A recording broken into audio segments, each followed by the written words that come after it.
Hey, it's Ronnie. It's the Sleeper 302 1977 F-150.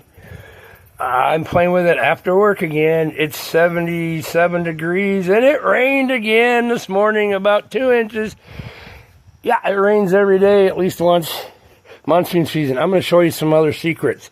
I have to replace this master cylinder, and I know I replaced that when I did the whole engine and the whole drive line. When I rebuilt it all myself, I did all the brakes brand new 21 years ago. But it's foobarred, and I was smart.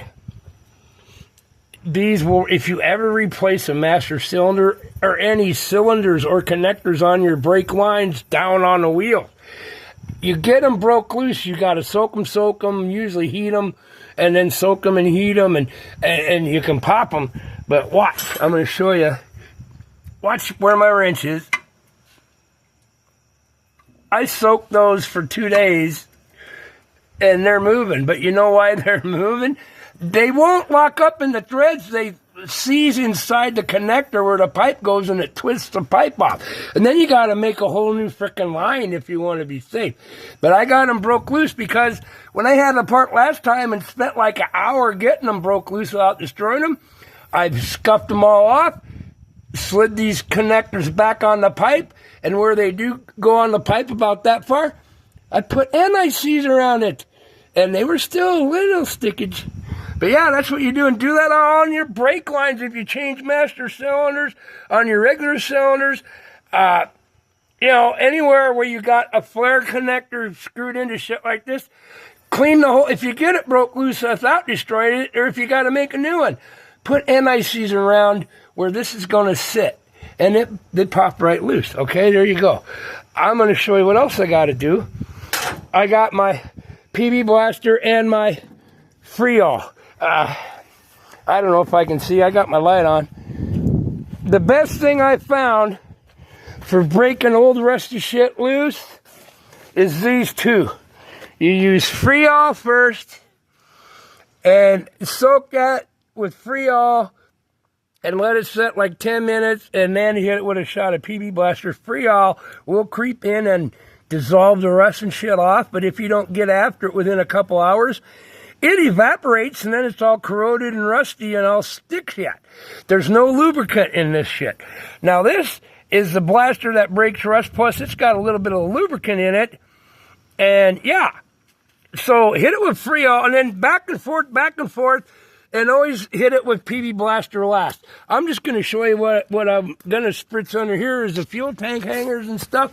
Hello. Oh, yeah, I got my poor man creeper, my cardboard. I got 2 flat tires on the front, so it's pretty low right now. But what was that? The back two are still up. What was that song? Oh, Meatloaf? Don't be sad. 2 out of 4 ain't bad. See, now that nut was so freaking rusty. That's what holds up the fuel tank straps. I got to get those loose. That's not going to be a big deal. I'm going to spritz them again, and look how it's eating that off, and it's not totally dry. And there's one under there. There's one back there. And one up there, and one up there. And then while I was under here doing that, the big problem on this changing this tank is going to be right here. The hose clamps apparently were put on at the Factoria that hold the inlet hoses, and you can't buy these. And they're fine, but they've been on there for, 47 years. And they don't like, what is it, Duran saying? They don't like to come undone. So I can't get a wrench in here on either one, so I'm going to have to take my Dremel tool and cut through the clamps and get them popped off without hurting these hoses, because good luck in trying to find these hoses or making anything work, because they got an angle that goes right down at a 90 into the tank. Okay? You get my drift? Up under there. Yeah, so you don't want to booger these up. And then after I get the hose clamps off, I'll probably clean them up, and then I'm going to take a hair dryer, not a heat gun, a hair dryer, and warm them up, and then stick a long pick inside here and try to pop this all loose without destroying these. So then when I pull the tank, I can pull this off. This is going to be the bad part about the tank. the bolts and stuff. And then while I was under here, here's the other kicker. Let me scoot. Yeah. The old Ford twin I-beam is one of the solid son bitch and two-wheel drive setups on the planet. The four-wheel drive I-beam like it's on the 84, I fucking hate it. I'd rather have a straight axle on a four-wheel drive. But here's the problem on this. It sat so long. Okay, let me get turned around. I got shit falling in my face. Yeah, a little dirt and shit in the eyes. Don't hurt nothing. Look there. That's the bushing. The front one is hard as a rock. And these are called the radius arm bushings. And if they get like this, they're junk. Oh, this one does have a freaking spacer in it. There's difference. They all fit for that, quite a few. But yeah, find the parts for them. And to replace these, this one, I might be lucky and it has bolts if I can get to them and soak them and pull this hanger off. Otherwise, if they're riveted, usually these are riveted on most years, and these will give you a death wobble in a heartbeat going down the road when they're wore like that. It'll clunk for a little while, and then it's like, they call it death wobble for a reason. When it starts shaking the front so bad, you can't steer it, and you're barrel rolling this bitch down the ditch, So they're getting replaced. I think I can get the bushing and shit for like $40-50. So I got to free all and looby and eat all this shit off. So this will come off because that's a welded in piece, and replace those. I said, and this one has bolts, and there's one under. I think I can just unbolt this and put a jack under it, and do it the easy way. If they're riveted, you have to take the tire off. Take the spring loosen off, get the thing clear up in the frickin' air, take your shocks off, and you have to drop the whole frickin' I-beam out of that center frame part under there, drop it, pull the big bolt and shit out there, which is fun, and drop the whole thing down, and then pull it with a come-along or something, and move this till it clears here, which is about 4.5 inches. Okay? You got to move this through here, out of here, and out to here. You got to pull all that stuff loose. I might be lucky. Either this one was bolted at the factory, or somebody else had already done them once, but I definitely have to fix that. And yeah, even if it's bolted, that's going to be a 5-6 hour job if everything goes right. If it wasn't bolted and you had to pull it off, you're talking on an old thing like this, 8 hours if everything goes right to switch both of them. I said maybe I can get it in 5 hours. That one ain't near as bad over there. But yeah, no, I don't need a death wobble. Yeah, and there you go. So I'm going to come back and spritz that. But here's what I'm going to do next to pick up. Oh yeah, my poor man's creeper ain't big enough. I'm rolling in the mud. Yeah. Oh, it'll be fine. Yeah. Roll in the mud. Oh, yeah. All right, but now what I'm going to do, I'm just curious. I'm going to, oh, yeah, there's live. I'll show you. I'm going to hook up the battery again. Just push it on in case I get a fire. Something else shorts out. I can pull it off of my hand very quickly, but it should be good enough here to spin the motor over. This thing hasn't been started for 2 days, and I said the carburetor's foobarred. I had the can out, so we're going to see if it'll decide to start by itself with no hand feeding. It hasn't been run for 2 days, and I figured out playing around. Here's going to be the worst part. These wires back here are hot too. These that are burnt, the worst part of getting all this thing going is going to be this wiring burned. Freaking mess all the way down and into here and everywhere. And I have the original instrument cluster that melted right where the plug is, and that took a shit. And look what it says right there. New motor. What is that? 48, 40. I found the old instrument cluster and went by the mileage. Just the whole engine, transmission, rear end, all redone, honk, brand new, and the brakes and everything. Before 21 years ago. It has 14,000 miles on it, but I'm replacing everything, that brakes and everything, every piece. And the coolant lines from the trans and everything, transmission or everything, it'll be fine. Just change all the fluids. Now let's see.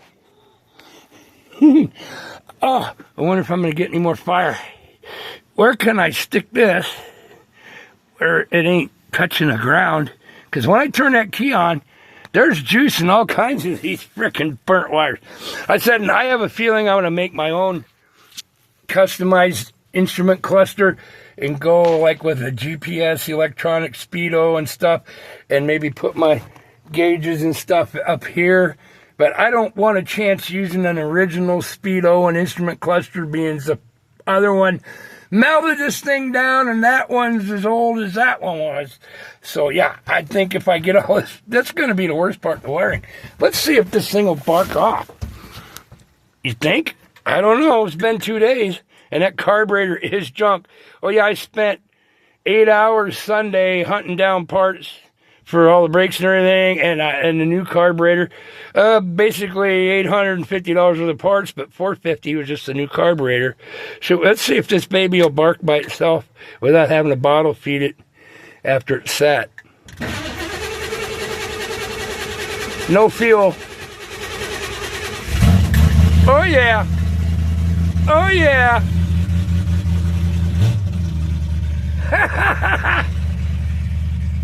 Oh yeah, we're idling at 1200. She's gonna run with the new carburetor, no problem. Listen to that baby. It told me, Ronnie, I'm tired of seeing the view of this alfalfa field. I want to go out and see the countryside again. Oh yeah, but yeah, that carburetor's junk. The whole back half's locked up. Yeah, and this is the, oh, move my tools. The Rumpy Rump Sleeper F150, yeah, baby. Man, that's not bad for sitting 20 years and been idled and drove 150 feet.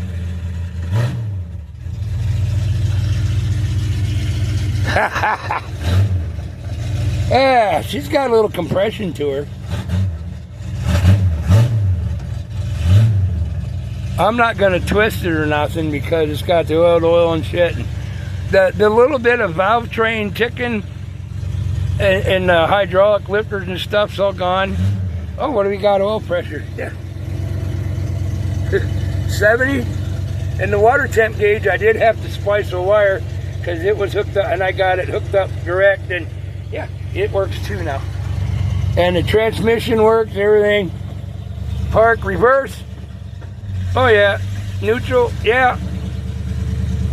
Drive, yeah. And the brake work, they lock it up, but then you got to take your foot like this and pull it back up. But yeah, there you go. Hopefully in a month and a half, this will be being my daily driver, and if I got enough, if I didn't have to work and I could just work on this for a week, I'm thinking 40, 50, 60 hours, everything would be replaced and good enough to go. But yeah, I work 50 hours a week and then everything else, and I only got Saturday and Sunday off. And it keeps raining every day, or else it's 95 billion degrees. And yeah, I got life stuff. I got to take care of the home and everything else and shit too. So, but yeah, the plan is hopefully, what is this, beginning in August? Maybe September 18th on my birthday, I'll have it street legal. This wiring is gonna be the worst to get lights and everything. I'll get it figured out. All right, peace, love, have a heart, God's bless. But look at that shit. There, she dropped the low idle. Even the choke still works on it, but the back barrels are just locked up. Yeah. And we're idling at what? It's cold. We're at 600. Yeah, this little 302's got a little bit of stuff in it. I don't see any oil leaking anywhere or anything else yet. I got all this shit to do everything. Yeah. You think if I'm pulling my camper with this and I go into a campground, they're gonna look at me funny? Everybody looks at me funny anyway. Yeah, she's a little rumpy. That's 11-to-1 compression. With a little bit of a cam and shit in it. But yeah, it's cold and it's still idling. That's how good I had that carburetor tuned 21 years ago. Half of it's fucking plugged tight and locked up, and it'll still idle now. Alright, I gotta go. I love you. Stay tuned. Watch my shorts.